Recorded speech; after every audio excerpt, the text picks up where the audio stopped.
अस्सलामुअलैकुम। आज का हमारा टॉपिक है जी circulatory shock and last lecture है और आपका गाइटिंग का भी लास्ट चैप्टर है। और इस चैप्टर में हम देखेंगे कि शॉक की जो है डिफरेंट कंडीशन कौन कौन सी होती हैं, उनका मैकेनिज़्म क्या होता है, लास्ट में उनकी फिर ट्रीटमेंट देखेंगे। चलिए स्टार्ट करते हैं आज का लेक्चर। सबसे पहले हम सर्कुलेटरी शॉक की जो है डेफिनेशन देखते हैं। What is circulatory shock? Circulatory shock means generalise inadequate blood flow to the body uh, to the extent that the body tissue are damaged, especially because too little oxygen and other nutrients are delivered to the tissue cells. Main problem है इनएडिक्वेट blood flow की। Blood flow जो है इनएडिक्वेट है, किसको, body को proper नहीं पहुंच पा रहा, जिसके नतीजे के अंदर टिश्यूज़ को ऑक्सीजन और न्यूट्रिएंट्स जो है वो कम डिलीवर हो रहे हैं, जिसकी वजह से टिश्यू डैमेज होना स्टार्ट हो गया है और बॉडी के जो ब्रेन है, हार्ट है, डिफरेंट टिश्यूज़ हैं डैमेज होना शुरू हो रहे हैं। उसकी वजह से जो है शॉक क्रिएट होता है। यहाँ पे आपको डायग्राम भी दिखाया गया। ऑक्सीजन सप्लाई जो है बहुत कम है, जबकि ऑक्सीजन डिमांड जो है वो बहुत ज़्यादा है। ठीक है, अगर ऑक्सीजन डिमांड ज़्यादा हो, सप्लाई कम हो, तो टिश्यू जो है हाइपोक्सिया की तरफ चला जाता है, जिसकी वजह से यह टिश्यू डैमेज होता है। अब हम इसके जो है कौन कौन सी काजेज़ हो सकती हैं उनको देखते हैं। तीन मेजर प्रॉब्लम कहीं ना कहीं लाई कर सकती हैं CVS के अंदर। या तो फिर आपका हार्ट जो है प्रॉपर फंक्शन ना कर रहा हो, जिसकी वजह से जो है ब्लड पंप नहीं होगा, पूरी बॉडी को ब्लड नहीं जाएगा, कार्डियोजेनिक शॉक हो जाएगा। या फिर ब्लड वेसल कंटेनर जो है उसका फंक्शन में प्रॉब्लम आ गई है, जिसको हम वास्कुलर शॉक कह रहे हैं। या फिर ब्लड कंटेंट का जो है मसला आ रहा है, मतलब ब्लड लॉस हो गया है या फिर प्लाज्मा लॉस हो गया, उसको हम हाइपोवोलेमिक शॉक भी कहते हैं। अब शॉक कितनी टाइप्स का होता है, उनका मैकेनिज्म क्या है, नेक्स्ट देखते हैं हम। अच्छा जी, इस स्लाइड के अंदर जो है जस्ट दिखाया गया है कि शॉक जो है कि कौन कौन सी काज हो सकती है। यहाँ पर देखें, एक तो ये है कि हेमरेज हो सकता है। ये हेमरेज होगा तो ब्लड लॉस हो जाएगा। या फिर बर्न्स हो गए, बर्न्स की वजह से प्लाज्मा लॉस हो सकता है। बॉडी फ्लूइड्स है वो डिक्रीज़ हो सकते हैं। GIT से ब्लीडिंग हो सकती है, या वोमिटिंग हो सकती है, डायरिया हो सकता है, बहुत ज़्यादा हो रहा है, उससे लॉस हो सकता है। डायबिटीज इंसिपिडिस के अंदर आपको पता है कि अपना ADH की जो है सिक्रेशन कम आ रही होती है, और जो आपका यूरिन है बहुत ज़्यादा लॉस हो रहा होता है, और वहाँ से फ्लूइड लॉस हो सकता है। डाययूरेसिस कि जो आपका पेशाब बहुत ज़्यादा आ रहा है। इन वजूहत की बिना पर जो है ब्लड में से जो कंसनट्रेशन है ब्लड की वो कम होती जाएगी। ठीक है, उसके लिए हम क्या करते हैं कि हम देखते हैं स्किन टर्गर। स्किन टर्गर के लिए हम क्या करते हैं कि स्किन जो है उसको करते हैं पिंच, और तकरीबन जो है ये नॉर्मल है तो ये इस तरह जैसे नीचे आपको डायग्राम दिखाई गया वहाँ ऐसी नहीं रहेगी, बल्कि बिल्कुल क्लियर हो जाती है, बिल्कुल साफ़ हो जाती है। अगर इस तरह स्किन रहे तो इसका मतलब ये है कोई ना कोई प्रॉब्लम, ये आपका डिहाइड्रेशन है या ब्लड आपका कंटेंट कम है। अब जो आपका शॉक है वो कितनी टाइप्स का हो सकता है उसको हम देखते हैं। इस स्लाइड पर ही ड्रॉ करते जाते हैं और आपको बताते जाते हैं कौन कौन सा शॉक हो सकता है। अच्छा जी, सबसे पहला जो शॉक है, फर्स्ट वन इज़ द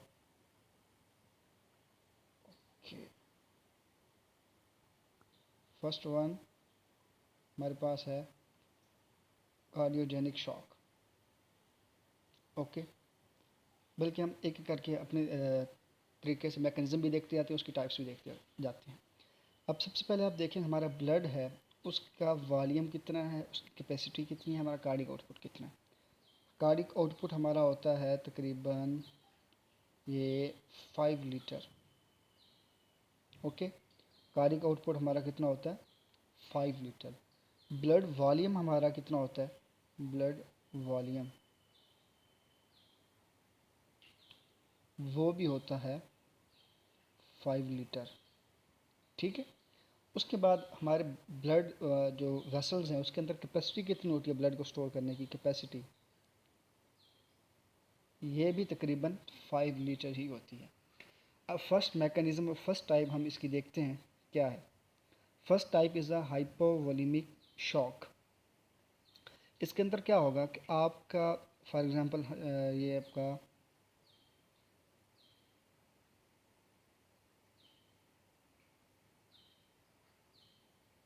अच्छा जी, ये आपका फॉर एग्ज़ाम्पल आपका हार्ट आ गया, इसको कंसीडर करें, this is the heart, this is the blood vessel.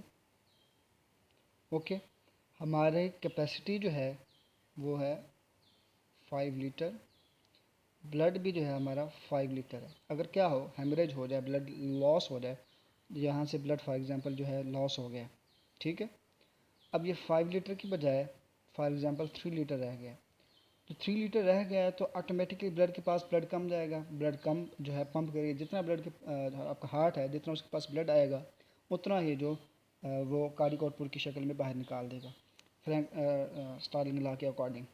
ठीक है, ये एक मैकेनिज़्म तो ये हो गया। पहले मैकेनिज़्म क्या है कि हाइपोवोलीमिया होगा, और हाइपोवोलीमिक की वजह से जो है बॉडी शॉक के अंदर चलेगी, हाइपोवोलीमिक शॉक। ठीक है जी, पहली आप कैटेगरी कौन सी आ गई, हाइपोवोलेमिक शॉक। मसलन उसमें प्रॉब्लम क्या है कि ब्लड लॉस हो गया, उसकी वजह से जो है आपका ब्लड जो है बराबर नहीं पहुंच पाया। सेकंड प्रॉब्लम क्या हो सकती है कि आपका जो ये आपका फॉर एग्जांपल हार्ट है और ये आपकी ब्लड वेसल है, ये आपकी जन वो स्कीमेटिक डायग्राम समझ लें। अब आपके ब्लड का वॉल्यूम भी 5 लीटर है, ब्लड की कैपेसिटी भी उतनी ही है, यानी कि ब्लड लॉस नहीं हुआ, ब्लड की कंटेंट के अंदर प्रॉब्लम नहीं आई। मसला क्या होगा कि आपका जो हार्ट है वो सही तरह से काम नहीं कर रहा था। अब ब्लड आपका हार्ट काम नहीं करेगा तो ब्लड पंप नहीं कर पाएगा पूरी बॉडी को, ब्लड पहुंच नहीं पाएगा, ऑक्सीजन न्यूट्रिएंट्स वगैरह नहीं मिल पाएंगे। ठीक है, ये आपका हो गया second type of the shock which is also known as cardiogenic shock, ये जहाँ पे लिखा भी हुआ है। ये आपके आगे दो टाइप्स, दो मैकेनिज़्म किस तरीके से जो है शॉक हो सकता है। पहले के अंदर ब्लड वॉल्यूम कम था, दूसरे के अंदर हार्ट का पंपिंग एक्शन जो है वो ख़त्म हो गया। अब हम चलते हैं थर्ड टाइप्स के अंदर। थर्ड टाइप के अंदर क्या हो रहा है कि आपका जो हार्ट है वो तो ठीक है, हार्ट के अंदर कोई प्रॉब्लम नहीं आ रही, लेकिन क्या है, ना ब्लड लॉस हुआ है, आपका ब्लड भी जो है उसका वॉल्यूम 5 लीटर है, जबकि मसला क्या हुआ, आपके जो ब्लड की कैपेसिटी है वो इंक्रीज़ करके फॉर एग्जांपल 8 लीटर तक जो है वो चली गई। मतलब ये कि ब्लड कैपेसिटी और ब्लड वॉल्यूम के दरमियान डिस्पैरिटी आ गई है, डिफरेंसेस आ गए हैं, जिसकी वजह से ये प्रॉब्लम हो रही है। यहाँ तक पॉइंट को समझ आ गई कि प्रॉब्लम क्या है कि आपकी कैपेसिटी बढ़ गई है बनिस्बत ब्लड वॉल्यूम के। ये किन किन शॉक के अंदर हो सकता है, इसके आप लिख लें। एक तो हो सकता है न्यूरोजेनिक शॉक, ये हम पढ़ेंगे आगे जाके, सारे पढ़ेंगे न्यूरोजेनिक शॉक। सेकेंड हो सकता है आपके पास एनाफिलेक्टिक शॉक। तीसरा हो सकता है कि सेप्टिक शॉक हो जाए, कोई बैक्टीरिया इन्फेक्शन हो जाए जिसकी वजह से प्रॉब्लम हो। इनको हम कलेक्टिवली कह देते हैं इसको डिस्ट्रीब्यूटिव शॉक।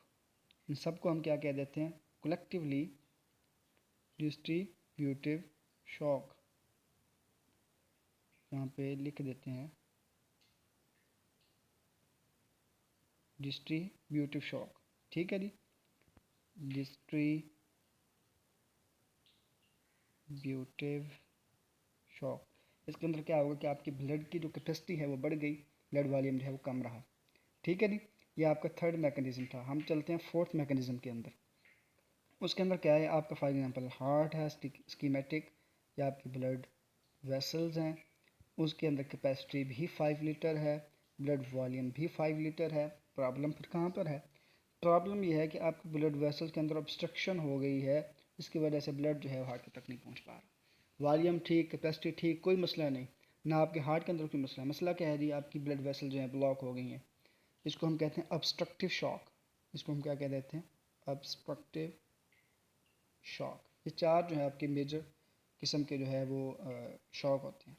ठीक है जी, यहाँ तक आपको सारे शॉक के टाइप्स डिफरेंट मैकेनिज्म थे वो हमने समझ लिए। अब चलते हैं आगे। फर्स्ट हमारा जो क्या कहते हैं शॉक है वो है हेमरेजिक शॉक। ठीक है जी, या हाइपोवोलेमिक शॉक इसको बेसिकली कहते हैं। या तो ट्रामा हो सकता है, क्योंकि यहाँ पर खंजर लगा हुआ है, इस डायग्राम के अंदर नज़र आ रहा है, ये हो सकता है, या बर्न्स हो सकते हैं, डिफरेंट काजेज़ हैं इसकी। लेबर इंस्पिडिस हो सकता है, जीआई लॉस हो सकता है, डिहाइड्रेशन हो सकती है, वगैरह वगैरह। ठीक है जी, ये सारी जो है इसके अंदर हमने पहले भी देखी थी। चलें जी, सर्कुलेटरी शॉक क्या होता है। आपको पहले बता दी inadequate blood flow through the body. उसके नतीजन के अंदर क्या होता है, अगर इनएडिक्वेट ब्लड फ्लो हो तो या तो 2 लीटर ऑक्सीजन जाएगा, न्यूट्रिएंट्स प्रॉपर नहीं जाएंगे, ठीक है, और साथ में जो है heart muscles, blood vessels, vasomotor centre जो है ये सारे डिटेरिएट होना शुरू हो जाएंगे, इनको डैमेज होना शुरू हो जाएगा और बॉडी टिश्यू डैमेज होना शुरू हो जाएगा। उसमें मेन आर्गन आपको पता है कि हार्ट है और आपका ब्रेन मेनली इनके अंदर होता है। शॉक अगर स्टार्ट हो जाए वो आहिस्ता आहिस्ता जो है प्रोग्रेसिव होता जाता है, वर्स से वर्स होता जाता है अनटिल अनलेस जो है कि इंटरवेंशन ना आए। चलें जी, आपके पास physiological causes of the shock के शॉक की जो है काजेज क्या क्या हो सकती हैं उसको हम देखते हैं।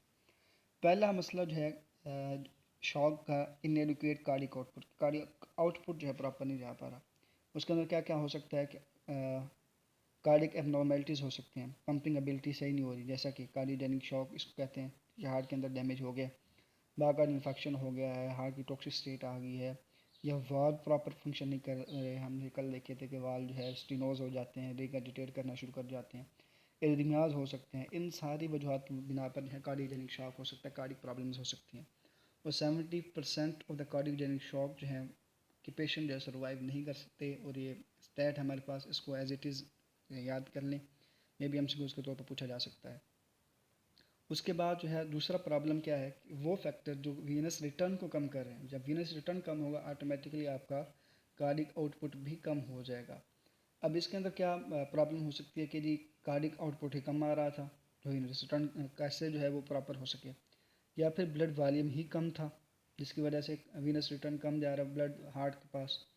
अच्छा जी, तो ऐसी प्रॉब्लम हो सकती है कि वास्कुलर टोन जो है वो कम हो गई थी, ब्लड पूल होना शुरू हो गया वहाँ वेन्स के अंदर, ये प्रॉब्लम हो सकती है।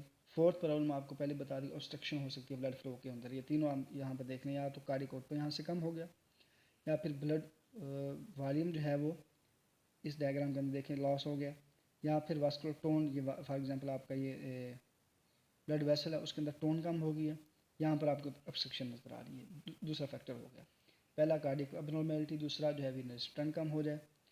अच्छा जी, अब आ जाते हैं कि सर्कुलेटरी शॉक जो है हमने पढ़ा कार्डिक आउटपुट उसके अंदर कम हो जाता है, क्या हर मरतबा यही प्रॉब्लम हो सकती है?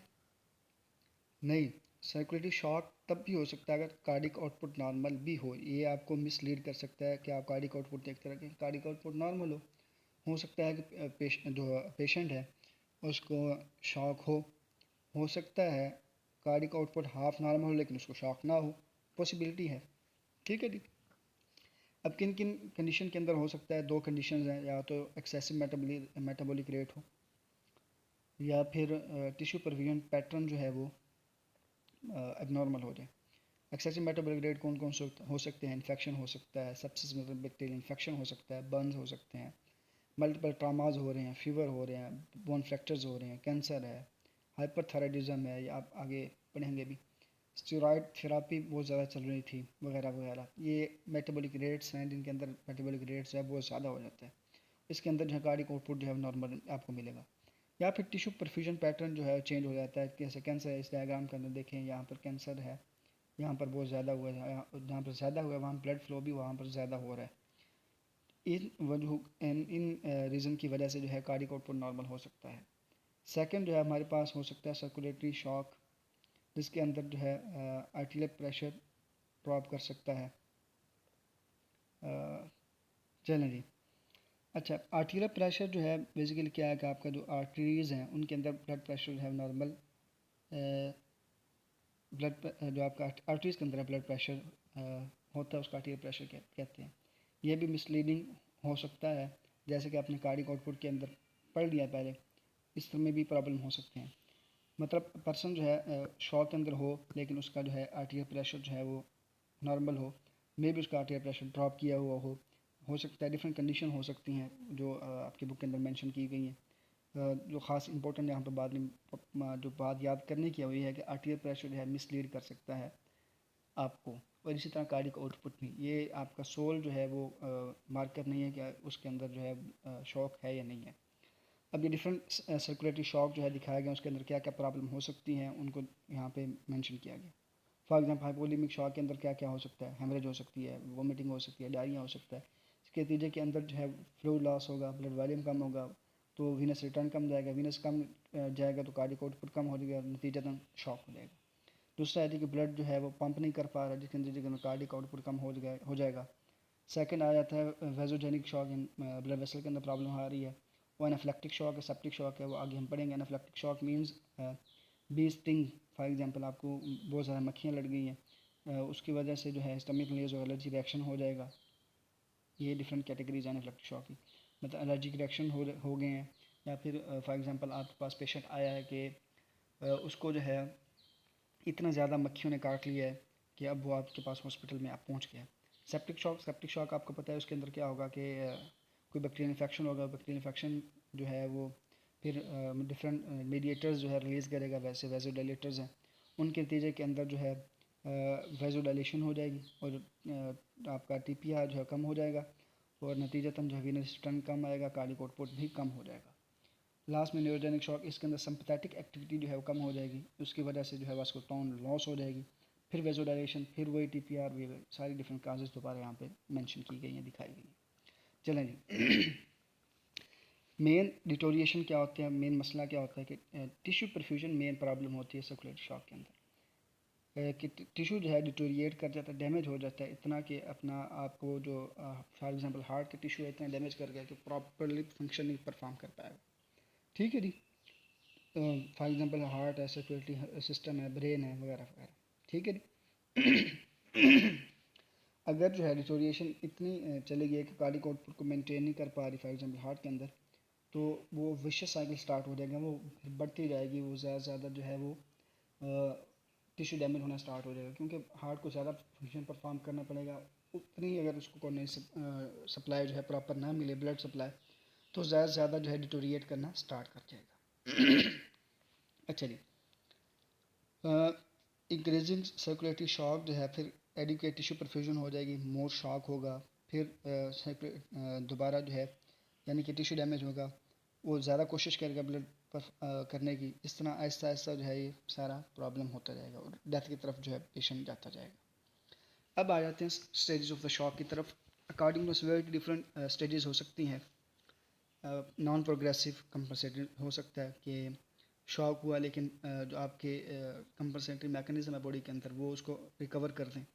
सेकंड होता है प्रोग्रेसिव शॉक, जिसके अंदर जो है पेशेंट जो है आहिस्ता आहिस्ता जो है इरिवर्सिबल स्टेज के अंदर चला जाता है कि अनटिल जो है डेथ काज कर सकता है। मतलब आहिस्ता आहिस्ता उसके अंदर डिटोरिएशन स्टार्ट होना शुरू हो गया। अगर थेरापी ना दी जाए, कोई इंटरवेंशन ना की जाए, तो वो बंदा जो है वो डेड हो सकता है। लास्ट पे आ जाता है इरिवर्सिबल स्टेज। इसके अंदर आप यानी कि डैमेज इतना हो गया है, शॉक इतना प्रोग्रेस कर गया है कि जितनी भी थेरापीज आप उस बंदे को दे दें लेकिन बंदा जो है बचने वाला नहीं है। जैसे हमारे यहाँ अमूमन कहा जाता है साउथ पंजाब के अंदर कि इन लोअर ले जाओ फिर भी इन्हें नहीं बचना। मतलब ये है कि अब इस फार्म के अंदर जो है पेशेंट जो है वो सर्वाइव नहीं कर सकता। चलें जी। उसके बाद जो है जो आपका शॉक है हाइपोवोलेमिया की वजह से होता है, उसके मेजर प्रॉब्लम क्या होती है, हेमरेज होता है। हेमरेज मोस्ट कॉमन काज है हाइपोवोलेमिक शॉक की। एक्सीडेंट हो जाते हैं, ट्रामा हो जाते हैं, यहाँ पर छोटी छोटी बातों में लड़ाइयाँ हो जाती हैं। जब हाइपोवोलेमिया होगा, ब्लड हेमरेज कम होगा, तो इसके नतीजे के अंदर फीलिंग प्रेशर होता है, सर्कुलेशन कम हो जाएगा। मीन जो सर्कुलेटरी प्रेशर वो कम हो जाएगा, तो वीनस रिटर्न कम हो जाएगा। नतीजतन जो है कार्डियक आउटपुट जो है नॉर्मल से कम हो जाएगा। फिर आहिस्ता आहिस्ता जो पेशेंट जो है शॉक की तरफ चला जाएगा, जब अगर थेरापी जो है ना की गई। ठीक है जी। अब जो है सेवेरिटी ऑफ शॉक को हम कैसे चेक करेंगे कि क्या हम करेंगे जी, हार्ट जो आपकी हैंड है उसको हम हार्ट के लेवल से थोड़ा सा ऊपर लेके जाएंगे और सॉफ्ट पैड जो यहाँ पे जैसे दिखाया गया है उसको जो है प्रेस करेंगे अनटिल जो है इसकी शेप कलर जो है चेंज हो जाए, वाइट हो जाए। और फिर हम देखें कितने मिनट के अंदर जो है इसका कलर जो है दोबारा वापस आ जाता है। उस टाइम को हम देखेंगे। नॉर्मल जो है तकरीबन ये 2 सेकंड के अंदर वापस आ जाएगा। 2 सेकंड से ज़्यादा आ रहा है तो फिर इसका मतलब ये है कोई ना कोई प्रॉब्लम इसके अंदर आ रहा है, शॉक की कंडीशन जा रही है, ब्लड वॉल्यूम वगैरह कम है। डिफरेंट हम एस्टिमेशन लगा सकते हैं। ये आपको डिफरेंट स्टेजेस दिखाए गए हेमरेज की कि हेमरेज कितने स्टेज का हो सकता है। ये वैसे आपके लेवल का नहीं, इंपॉर्टेंट भी नहीं है इतना ज़्यादा, यानी कि आपकी बुक के अंदर भी मेंशन नहीं है, लेकिन further clinical point of view से जो है ये इसको ऐड किया गया है। अगर करना चाहें तो कर लें। इसके अंदर ब्लड लॉस कितना हो, पल्स उसकी कितनी हो, प्लस ये डिफरेंट क्राइटेरियाज हैं, उनके अकॉर्डिंगली इनको जो है स्टेजिंग की जाती है। चलें जी, अब आ जाते हैं हेमरेजिक शॉक की पैथोजेनेसिस के अंदर प्रॉब्लम क्या होती है। प्रॉब्लम यह है कि हेमरेज हो गया, ब्लड का जो है वॉल्यूम कम हो गया, हाइपोवोलेमिया हो गया। सेकंड प्रॉब्लम ये हो सकती है कि ब्लड सेल कंटेंट था वो कम था, अनीमिया है फॉर एग्जांपल। ओवरऑल पाकिस्तान के अंदर खुसूसन जो हमारी फीमेल्स हैं मेनली, उनको बहुत ज़्यादा अनीमिया की प्रॉब्लम होती है। तो हाइपोवोलेमिया हो गया, एनीमिया हो गया, तो क्या होगा, जो आपका जो है हीमोडायनामिक्स की प्रॉब्लम हो जाएंगी। हिपोक्सिया हो गया, ब्लड जो है ऑक्सीजन की डिलीवरी प्रॉपर नहीं कर पाएगा। एक प्रॉब्लम ये भी हो सकती है कि आपका जो रीनल सिस्टम से रास सिस्टम एक्टिवेट हो रहा था वो प्रॉपर नहीं आ रहा, उसकी वजह से भी हो सकता है। और हाइपोक्सिया की नतीजे के अंदर एसिडोसिस होता है, वो जो है फिर सीएनएस को डैमेज करना शुरू कर जाएगा, हार्ट को डैमेज करना शुरू करना, ऑटोमेटिकली जो है पेशेंट डेथ हो जाएगी। ठीक है जी। अब आ जाते हैं डिफरेंट ग्राफ जो आपकी बुक के अंदर दिए गए हैं। वैसे ग्राफ जो है इंपॉर्टेंट तो नहीं है, लेकिन क्योंकि मेंशन है थोड़ा बहुत, चलें इसको समझ लेते हैं। ये देखें जी, आपके जो एक्स एक्सिस है वहाँ पर ड्रा किया गया कार्डिक आउटपुट, आर्टियल प्रेशर परसेंटेज के लिहाज से। ठीक है जी। और यहाँ पे नज़र आ रहा है, यहाँ पर देखें आपको ब्लड जो है जितना रिमूव हो रहा है, हेमरेज हो रहा है, उसको दिखाया गया। ठीक है जी। ये देखें जी, जो ब्लू लाइन है ये आर्टियल प्रेशर को इंडिकेट कर रही है, और जो रेड है ये कार्डिक आउटपुट को। अब देखें, अगर 10% तक आप जो है यहाँ तक देखें, फॉर एग्जांपल मैं आपको ड्रा करके दिखाता हूँ, यहाँ तक देखें आपको तकरीबन 10% तक 10% ब्लड रिमूव हो गया, लेकिन कार्डिक जो आपका आउटपुट है आर्टियल प्रेशर, उसके अंदर कोई डिफरेंस नहीं आया। जैसे आप निकालते जाएंगे तो क्या होगा कि ऐसा आहिस्ता जो है सबसे पहले कार्डिक आउटपुट ड्रॉप होगा, फिर आर्टियल प्रेशर ड्रॉप हो रहा है। आपको कर्व जो है ये इंडिकेट कर रही है, ये आपको इस ग्राफ से जो है नज़र आ रहा है। अब यहाँ पर भी आपकी देखें कि 50% से जब थोड़ा सा लो होता है, यहाँ पर थोड़ा सा प्लेटो फेज़ आ रहा है।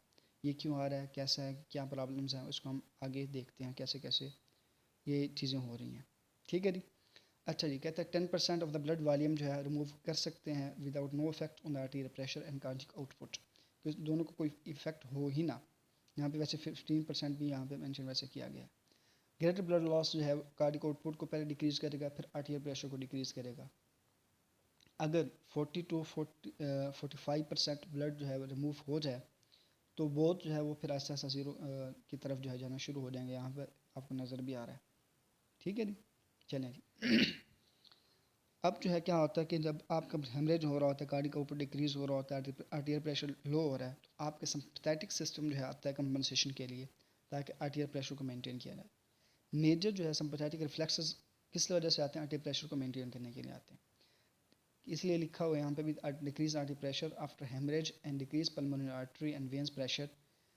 पावरफुल जो है सिंपैथेटिक रिफ्लेक्सेस जो है कर रहे होते हैं, जिसके नतीजे के अंदर आर्टरीओल्स कंस्ट्रिक्ट कर जाते हैं, जिसकी वजह टीपीआर जो इंक्रीज कर जाएगा, ऑटोमेटिकली वीनस रिटर्न जो है बढ़ जाएगा। यानी जब टीपीआर बढ़ जाएगा तो ऑटोमेटिकली ब्लड जो है पीछे एक्यूमुलेट होना शुरू हो जाएगा और आपका आर्टीरियल प्रेशर बढ़ जाएगा। सेकंड जो है वेन रिजर्व्स, जो रिजर्व्स हैं वेन्स के अंदर, उनको पुल किया जाएगा, फोर्स किया जाएगा हार्ट की तरफ। ठीक है जी। सेकेंड है लास्ट पे जो क्या किया जाएगा, हार्ट की एक्टिविटी को इंक्रीज कर दिया जाएगा, ताकि जो है वो ज़्यादा से ज़्यादा ब्लड जो है पंप करे। ठीक है जी। ये सिंपैथेटिक सिस्टम जो है हमको हेल्प कर रहा है। अब देखें जी, अगर सिंपैथेटिक सिस्टम ब्लॉक हो जाए तो 15 से 20% ब्लड वॉल्यूम अगर रिमूव हो जाए तो 30 मिनट्स के अंदर अंदर जो है बंदा मर सकता है। और जबकि बंदा जो है 30 to 40% लॉस भी सस्टेन कर सकता है अगर आपके फ्लेक्सेस इंटैक्ट हैं। मतलब आपके सिंपैथेटिक रिफ्लेक्सेस इतना आपको हेल्प आउट कर रहे हैं कि अगर आपका हाफ जो है, फॉर एग्जांपल ब्लड जो है वो लॉस है, फॉर एग्जांपल 5 लीटर आपका ब्लड है, तो 5 लीटर में से 2 लीटर तक भी ब्लड चला जाए तो इतना मसला नहीं होगा।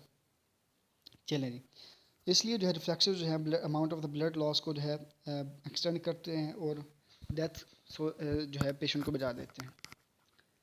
सिंपैथेटिक रिफ्लेक्सेस जो हैं मेनली गियर्ड होते हैं आर्टियल प्रेशर को मेंटेन करने के लिए, ना कि कार्डिक आउटपुट को। कार्डिक आउटपुट जितना भी है उसका कोई मसला नहीं है, मसला क्या है, आर्टियल प्रेशर।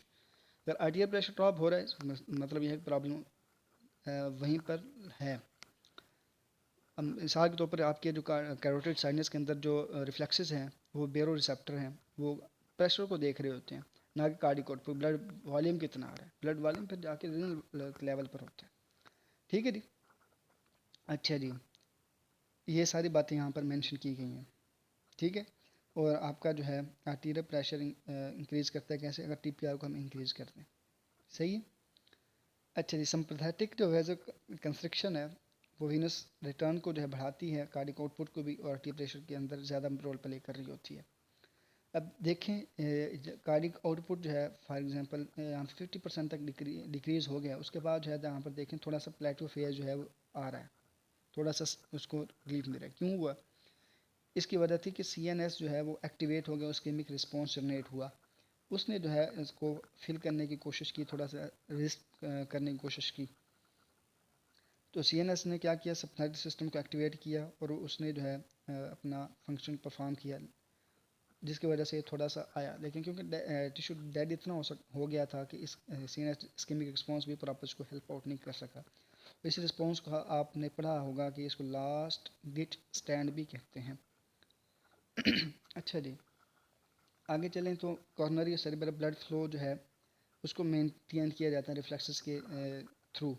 अगर कॉर्नरी ब्लड फ्लो कम हो जाए, सेरेब्रल ब्लड फ्लो कम हो जाए तो हार्ट डैमेज हो सकता है, ब्रेन डैमेज हो सकता है। और आपको पता है पूरी बॉडी को ब्रेन कंट्रोल कर रहा होता है। अगर कोई भी एरिया डैमेज होगा तो ऑटोमेटिकली जो एरिया डैमेज होगा उसी बॉडी के अंदर जो है प्रॉब्लम आना शुरू हो जाएगी। मिसाल के तौर पर आपका जो है मोटर एरिया था, जो आपकी मोटर एक्टिविटी को कंट्रोल कर रहा था, वो डैमेज हो जाए तो आपका जो है बंदा जो है वो पैरालाइज हो सकता है, वगैरह वगैरह। ठीक है। मेन क्या है जो आपके सेरेब्रल और कॉर्नरी है, उनके लोकल ऑटो रेगुलेशन जो है वो बहुत ज़्यादा आर्टियल प्रेशर को कम होने से बचाती है, बहुत ज़्यादा हेल्प अपना खुद ब खुद ही इसको कंट्रोल कर रही है होती हैं। इवन कि अगर आर्टियल प्रेशर 70 मिलीमीटर मरकरी से जो है कम हो जाए तब भी जो है ये खुद ब खुद को सस्टेन कर सकती हैं। अच्छा जी, अब आ जाते हैं progressive non progressive haemorrhagic shock.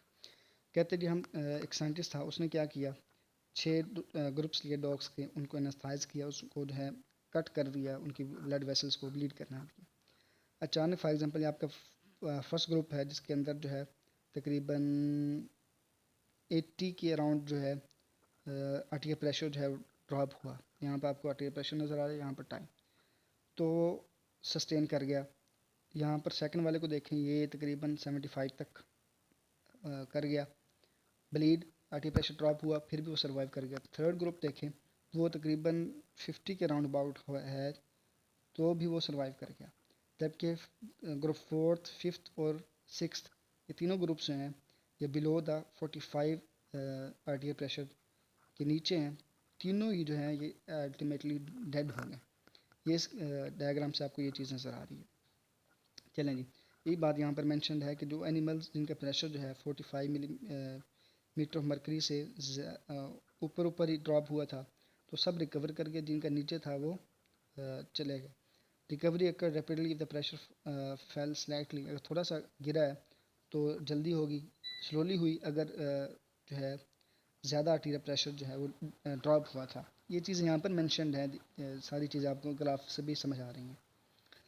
अच्छा जी, अगर जो है आर्टीरियल प्रेशर 45 से कम हो गया तो क्या होगा, तमाम के तमाम एनिमल जो है डेड हो गए। बहुत से एनिमल जो है काफ़ी देर तक जो है लाइफ और डेथ के दरमियान जो है पड़े रहे, लेकिन अल्टीमेटली वो फोर्थ ही हुए, डेड ही हुए। उनका जो कहने किस्मत थी वो डेड होना ही था।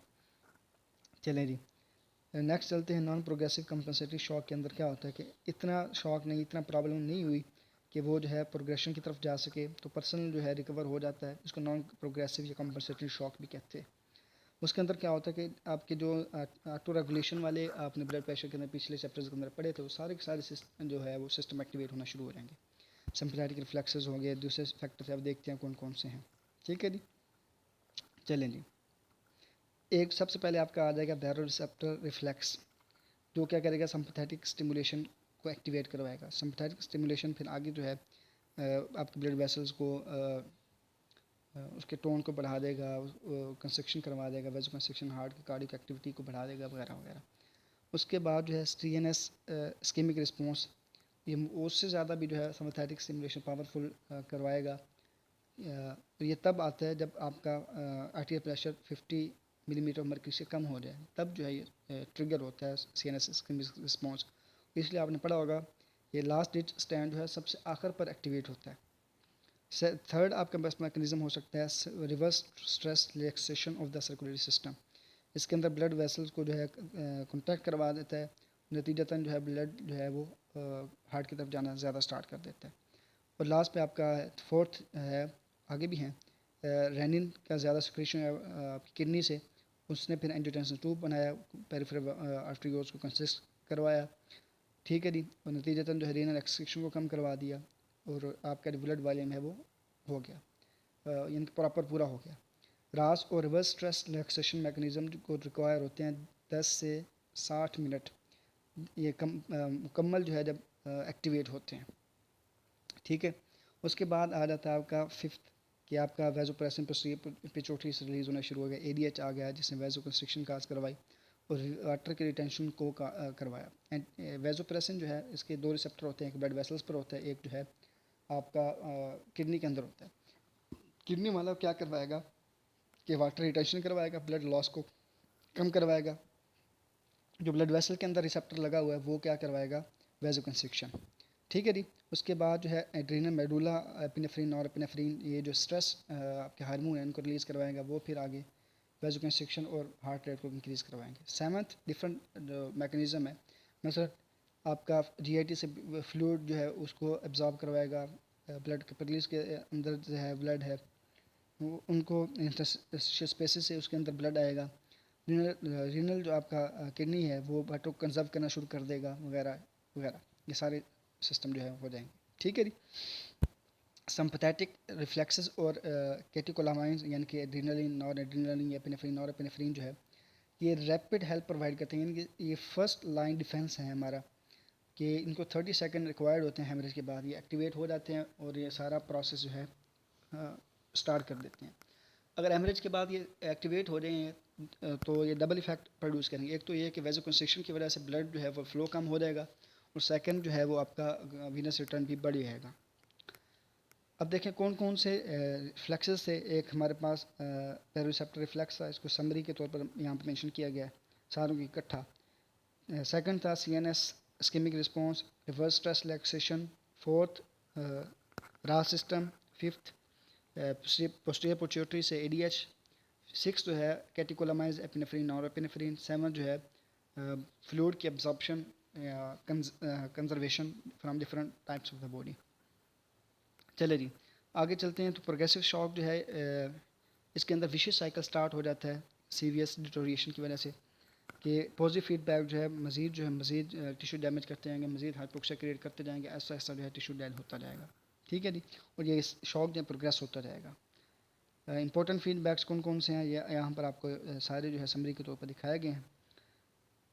सबसे पहले जी हमारे पास कार्डिक आउटपुट डिक्रीज़ हुआ, नतीजतन आर्टियल प्रेशर डिक्रीज़ हुआ, सिस्टमिक ब्लड फ्लो भी जो है डिक्रीज़ हुआ। नतीजतन क्या हुआ कि ब्रेन को न्यूट्रिएंट्स नहीं पहुँच पा रहे और किसको वास्कुलर सिस्टम को भी नहीं पहुँच पा रहे, और जो डिफरेंट बॉडीज़ के टिश्यू हैं ऑर्गन्स के उनको भी ऑक्सीजन नहीं पहुँच पाया तो इस्कीमिया हो जाएगा, टिश्यू डेड हो जाएगा। अब जब ब्रेन को न्यूट्रिएंट पूरे नहीं पहुँचे तो क्या होगा, वेजोमोटर जो है एक्टिवेट हो जाएगा, एक्टिविटी कम होगी, वास्कुलर डायलेशन हो जाएगी, ठीक है।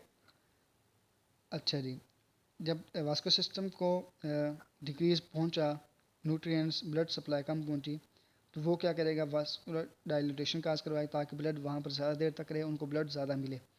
सेकंड क्या करवाएगा, कैपिलरी परमेबिलिटी को जो है इंक्रीज़ करवा देगा, उसके नतीजे के अंदर भी वास्कुलर डायलेशन होगी। और जब कैपिलरी की परमेबिलिटी ज़्यादा होगी तो ब्लड वॉल्यूम भी कम होगा, क्योंकि कैपिलरी कैपेबिलिटी की वजह से ब्लड ज़्यादा जो है इंटरस्टिशन के अंदर जाना शुरू हो जाएगा। जब टिश्यू की एस्कीमिया हो जाएगा तो वो अपना रिलीज़ करवाएगा टॉक्सिन्स को, और वो जो है फिर कार्डिक डिप्रेशन डिफरेंट प्रॉब्लम जो है वो क्रिएट करवाएगा, ठीक है जी। अब इसकी प्रॉब्लम मेन क्या था जी, उसने डायलिटेशन करवा दी, उसके नतीजे के अंदर वीनस पुलिंग हो जाएगी ब्लड की, तो क्या होगा, कार्डिक वीनस रिटर्न जो है वो कम हो जाएगा, नतीजतन फिर कार्डिक आउटपुट जो है वो कम हो जाएगा, ठीक है जी। जो टॉक्सिन रिलीज़ हो रहे हैं उनका मेन फंक्शन क्या है, वो कार्डिक डिप्रेशन काज कर रहा है, कार्डिक की रिएक्टिविटी उसको कम करवा रहा है, नतीजतन कार्डिक आउटपुट जो है कम होता है। जैसे जैसे प्रॉब्लम क्रिएट होती जाएंगी, कार्डिक आउटपुट उतना कम होता जाएगा, प्रोग्रेस करता जाएगा और ये है इतनी कम हो जाएगी कि आपके सारे टिश्यू जो है डेड हो जाएंगे और बंदा जो है डेड हो जाएगा।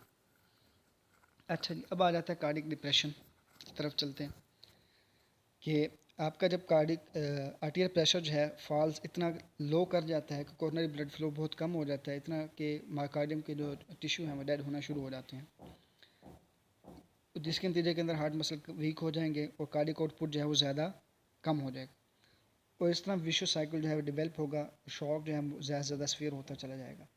कार्डिक आउटपुट कर्व जो है ये आपको यहाँ पर दिखाई गई हैं with time plus cardiac reserve. For example आपका कार्डिक रिजर्व था 5 लीटर, वो कम हो गया इतना कि फॉर एग्जांपल यहाँ पर मेंशन है कि फॉर एग्जांपल आप कह लें कि 1 लीटर हो गया 2 आवर्स के अंदर हेमरेज हो रहा है, ठीक है नहीं। तो आर्टियल प्रेशर जो है देखें पहले जो है टाइम के साथ साथ मेंटेन हो रहा है, ये बल्कि इसको थोड़ा सा आगे देखते हैं अभी समझ जाएगी। अच्छा जी, ये डिटोरिएशन को दिखा रहे हैं किस तरह जो है डिटोरिएशन होती है, कैसे कैसे प्रॉब्लम्स क्रिएट होती हैं, ठीक है जी। अच्छा जी, पहले के अंदर आपने देखा कि एनेस्थाइज एनिमल्स को जो है ब्लीड करवाया गया जब तक कि आर्टियल प्रेशर जो है 30 मिलीमीटर ऑफ मरकरी तक जो है वो ड्रॉप नहीं होगा, इस कंडीशन के अंदर आपको नज़र आ रहा है, ठीक है जी। प्रेशर को जो है इस लेवल पर रखा गया ब्लीडिंग करवाते हुए। अच्छा, फिर जो है क्या किया गया, रीफ ट्रांसफ्यूजन की गई ब्लड की। अच्छा ठीक है जी, ये सारा कुछ हुआ था पिछले एक्सपेरिमेंट्स के अंदर। अब इस ग्राफ के अंदर आप देखें कि आपकी जो सेकंड कर्व है इसके अंदर लिटल डिटोरिएशन हुई है हार्ट की हेमरेज की वजह से। ड्यूरिंग द फर्स्ट 2 आवर के अंदर प्रॉपर ब्लड नहीं मिला तो डिटोरिएशन होगी, ठीक है। लेकिन हार्ट जब 4 आवर गुजरे हैं, 4 घंटे गुजर गए, तो क्या हुआ कि आपका जो हार्ट की ड्यूरेशन कितनी होगी, 40% तक जो आपका हार्ट है वो डैमेज हो गया। या यहाँ पर देखें, ये था आपका 100%, यहाँ पर आते आते 40% रह गया, यानी कि 4 आवर के अंदर 40% आपका हार्ट जो है वो डैमेज हो चुका है। आफ्टर 4 आवर के बाद हार्ट जो है रिपीटली डिटोरिएट करना शुरू हो जाएगा। आप देखें last hour of the experiment के अंदर 4 घंटे के बाद द हार्ट जो है कम्प्लीटली डिटोरिएट कर जाएगा और इस तरह जो है प्रोग्रेशन होती है, ठीक है जी। अच्छा, ये ज़रूरी नहीं है कि जस्ट हेमरेज की शॉक के अंदर की हो, whether it is hemorrhagic in origin or not is a progressive deterioration of the heart occur। कि मेन प्रॉब्लम कहाँ पर आती है कार्डिक आउटपुट की कमी की वजह से, कि वो हार्ट की डिटोरिएशन काज करवाती है, ठीक है। अच्छा, initially cardiac deterioration play little role in the symptoms of the patient partly because deterioration of the heart is not severe during the first hour or so of cardiac shock. Initial जो है cardiac deterioration जो है symptoms थोड़ी बहुत create करती है, लेकिन इतनी डिटोरिएशन नहीं हुई होती कि वो ज़्यादा शॉक प्रोग्रेस करवा सके, मेनली क्योंकि हार्ट के जो है रिजर्व जो है 300 to 400% जो है होते हैं। लेटेस्ट जो शॉक के अंदर ड्यूरेशन जो है ज़्यादा होती जाएगी, लीथल होती जाएगी, प्रोग्रेस करती जाएगी, क्योंकि आपका वेज़ोमोटर सेंटर जो है वो फेल हो जाएगा। वेज़ोमोटर फेलियर को देखते हैं कि in the early stage of a shock various circulatory reflexes causes intense sympathetic nervous system activity, कि बहुत ज़्यादा नर्वस सिस्टम जो है सिंपैथेटिक नर्वस सिस्टम एक्टिवेट हो जाएगा और जो है नतीजतन और depression of the cardiac output को बचाएगा, डिक्रीज आर्टियल प्रेशर को बचाने की कोशिश करेगा। फिर ऐसा पॉइंट आएगा जब सेरेब्रल ब्लड फ्लो इतना कम हो जाएगा कि वेज़ोमोटर जो है डिप्रेस हो जाएगा, वेज़ोमोटर सेंटर अपने डिस्चार्ज को छोड़ देगा, नतीजतन जो है वो हार्ट की डिप्रेशन हो जाएगी, आर्टियल प्रेशर जो है कम हो जाएगा, ठीक है ठीक। और सेंटर जो है लेस एक्टिव होता जाएगा, एट द टाइम जो है इनएक्टिव हो जाएगा और अपना जो है इफेक्ट जो है वो प्रोड्यूस करना ख़त्म कर देगा। ये होता है वेज़ोमोटर सेंटर के अंदर। First 4 to 8 minutes circulatory arrest to the brain cause the most intense of the all sympathetic charge. जब पहले 4 से 8 मिनट के अंदर जो है सर्कुलेटरी अरेस्ट होता है ब्रेन को, तो वो अपना लास्ट रिस्पॉन्स प्रोड्यूस करता है, बट द 10 से 15 मिनट के बाद जो है वेज़ोमोटर सेंटर जो है कम्प्लीटली इनएक्टिव हो जाता है। ये स्टेट हैं। Fortunately, the vasomotor center usually does not fail in the early stage of the shock if the arterial pressure remains above 30 millimeter mercury. कि जो vasomotor center है इतना फेल नहीं होता अर्ली शॉक के इब्तदाई स्टेजेस के अंदर अगर आपका आर्टियल प्रेशर 30 मिलीमीटर से ऊपर ही है, अगर नीचे आए तो फिर प्रॉब्लम ज़्यादा हो जाती है। ठीक है जी। अब इसके अंदर क्या क्या होता है कि एक तो ब्लॉकेज होती है स्मॉल वेसल्स की, स्लर्ज ब्लड की वजह से ब्लड जो है वो स्लो हो जाता है। क्यों क्यों होता है उसकी काजेज़ यहाँ पर मेंशन है। एक तो क्या वजह हो सकती है कि ब्लड जो है स्लग हो गया, वो होता है आपका टिश्यू मेटाबॉलिज्म जो है जो लो हो गया है एनारोबिक, क्योंकि कार्डी ऑक्सीजन कम जा रही है, एनारोबिक मेटाबॉलिज्म की तरफ आपके टिश्यू शिफ्ट हो रहे हैं, तो एसिडोसिस हो जाएगी। एसिडोसिस की वजह से मज़ीद जो है वेज़ोडाइलेशन होगी, ब्लड कंटेंट कम हो जाएगा, ब्लड फ्लो कम हो जाएगा। ठीक। और दूसरा जो है आपका जो टिश्यू डैमेज हो रहा है उसके नतीजे के अंदर उसके जो डेड पोर्शंस हैं वो ब्लड के अंदर आ रहे हैं। ये सारे जो है पार्टली जो है ब्लड को जो है ग्लूटिनेट कर देगा, कोगुलेशन करवा देगा, जिसकी वजह से हम इसको कह रहे हैं कि ब्लड वेसल्स के अंदर जो है ब्लड जो है स्लग्ड हो गया। ठीक है नहीं, ये एक मसला आ रहा होता है। स्लगिश फ्लो और आपका लैक्टिक एसिड डिटोरेशन प्रोडक्ट जो है स्कीमिक टिश्यू से लोकल ब्लड एग्लूटिनेशन का करवाएंगे, मैनुअल ब्लड क्लॉट्स प्रोड्यूस करवाएंगे, और जिसके अंदर जो है स्मॉल वेसल्स के अंदर प्लग्स प्रोड्यूस हो जाएंगे, ब्लड जो है प्रॉपर फ्लो नहीं कर पाएगा, और ब्लड जो है शायद आपस के अंदर स्टिक कर जाएंगे, ब्लड फ्लो को जो है डिफ़िकल्टी होगी माइक्रोवास्कुलेचर से मूव करने में, और स्लग ब्लड जो है गिवराइज कर देंगे, प्रोड्यूस कर देंगे। ठीक है जी। लास्ट पे आपके आ जाती है इंक्रीज कैपिलरी परमेबिलिटी के जो है कैपिलरी हाइपोक्सिया आ गया, लैक ऑफ न्यूट्रिएंट्स हो गया, तो नतीजतन परमेबिलिटी जो है कैपिलरीज को इंक्रीज़ कर देगी। यहाँ इस डायग्राम के अंदर यहाँ पे दिखाई गई है, ये देखें, ये इसके अंदर और इसके अंदर फ़र्क देखें, ये आर्ट्रियोल्स हैं, इसके अंदर कंस्ट्रक्शन, इसके अंदर डायलेशन हुई है, नतीजतन इसके अंदर भी जो है डायलेशन ज़्यादा हो चुकी है। ठीक है जी। ज़्यादा से ज़्यादा कैपिलरी परमेबिलिटी ग्रेजुअली इंक्रीज करती जाएगी, और लार्ज क्वान्टिटी ऑफ फ्लूइड जो है वो टिश्यू के अंदर मूव आउट हो जाएगा, इंटरस्टिशन के अंदर आना शुरू हो जाएगा। ठीक है। और इसके नतीजे के अंदर भी ब्लड वॉल्यूम जो है वो कम होना शुरू हो जाएगा, नतीजतन कार्डिक आउटपुट भी कम होगा, शॉक जो है ज़्यादा सीवियर होता जाएगा। ठीक है जी। अच्छा जी, कार्डिक आउटपुट को जो है बाकी जो हम इंशाल्लाह जो आपका नेक्स्ट पार्ट है उसके अंदर कंटिन्यू करते हैं, क्योंकि क्लिप जो है बहुत ज़्यादा बड़ा हो जाएगा।